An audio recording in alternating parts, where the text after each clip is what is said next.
கர்த்தருக்கு பிரியமான தேவனுடைய பிள்ளைகளே, இன்று காலை உங்களை சந்திப்பதில் நான் மகிழ்ச்சியாக இருக்கிறேன். இன்றும் உங்களோடு நான் பேச விரும்புகிற காரியம், நீங்கள் பலன் கொடுக்கும்படி ஆண்டவர் நம்மை குறித்து விரும்புகிறார்.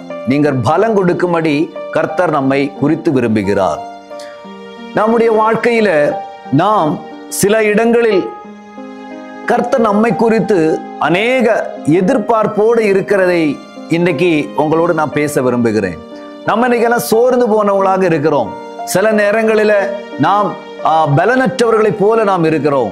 நம்முடைய தேவைகளை நாம் தேவனிடத்தில் சொல்லும் பொழுதும், தேவைகளை ஆண்டவர் நமக்காக சந்திக்கும் பொழுதும், கர்த்தர் இன்னைக்கு சொல்ல விரும்புகிற ஒரு காரியம், நீங்கள் பலன் கொடுக்கிறவர்களாக இருக்கும்படி கர்த்தர் விரும்புகிறார். இன்னைக்கு பாருங்க, நம்ம ஒரு மாம்பழத்தை வாங்க நாம் கடைக்கு போகிறோம். அந்த மாம்பழத்தை வாங்கி சாப்பிட்டுட்டு அதை விதையை நம்ம தூர எடுத்து போட்டுடுறோம். ஆனா ஒரு மாமரத்தை நம்ம நட்டு வைத்தோம்னா அந்த மரத்திலிருந்து அநேக பழங்கள் நமக்கு கிடைக்கிறது.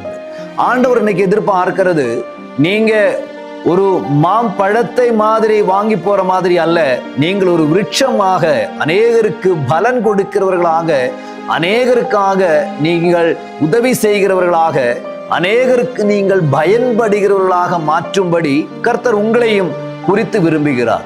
இன்னைக்கு ஆண்டவர் உங்களோடு சொல்ல எனக்கு கொடுத்த ஒரு வசனம், லூக்கா எழுதின சுவிசேஷம் 13வது அதிகாரம் 6வது வசனம்.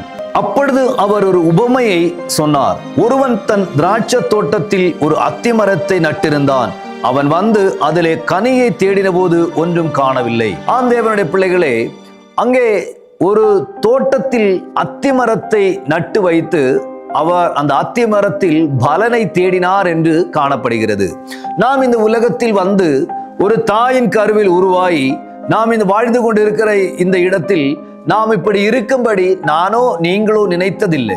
ஆனா நாம் இங்கதான் வளரணும், நாம் இப்படிதான் இருக்கணும் அப்படின்னு நம்மை குறித்து திட்டம் வைத்த ஒருவர் நமக்கு இருக்கிறபடியால், அவர் நம்மை குறித்து வைத்திருக்கிற அந்த திட்டத்திற்காக நம்மை ஒப்பு கொடுத்து நாம் போகும்போது, நம்ம வாழ்க்கையில வருகிற எல்லா தீங்கிற்கும், எல்லா பிரச்சனைகளுக்கும் எல்லாத்தையும் மாற்றி நம்மை ஆசீர்வாதமாக வைக்கும்படி கர்த்தர் நம்மை குறித்து விரும்புகிறார்.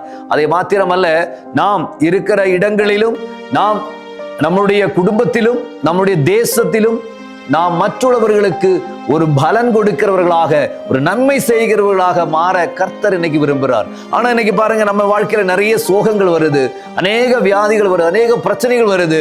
நாம் ஒரு நபரிடம் பேசினா அவங்க இடத்துல நமக்கு நிறைய அவருடைய குறைகளையும் வேதனைகளையும் நாம் கேட்க முடியும். ஆண்டவர் இன்னைக்கு சொல்லுகிற காரியம், நீங்கள் மற்றவர்களை காயங்களை ஆற்றுகிறவர்களாகவும், மற்றவர்களை சமாதானப்படுத்துகிறவர்களாகவும், மற்றவர்களை நீங்கள் விசுவாசத்தில் நிலைநிறுத்தும்படியாகவும் கர்த்தர் நம்மை குறித்து விரும்புகிறாராம். நாம் இந்த நாளில் மற்றவர்களை பலம் கொடுக்கிறவர்களாக, மற்றவர்களுடைய வேதனைகளை மாற்றுகிறவர்களாக, மற்றவர்களுடைய காயங்களை ஆற்றுகிறவர்களாக மாற்றும்படி கர்த்தர் இன்னைக்கு நம்மை குறித்து, உங்களை குறித்து கர்த்தர் இன்னைக்கு நினைக்கிறார். அப்படி நீங்க செய்வீங்களா?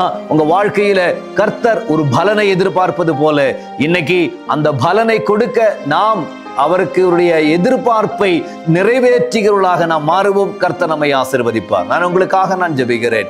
எங்க நல்ல ஆண்டவரே, இந்த நல்ல நேரத்திற்காக உம்மை துதிக்கிறோம் ஏசப்பா. உமது பிள்ளைகள் இந்த நாளில் கனி கொடுக்கிறவர்களாக, பலன் கொடுக்கிறவர்களாக மாற்றுவதற்காக ஸ்தோத்திரம்.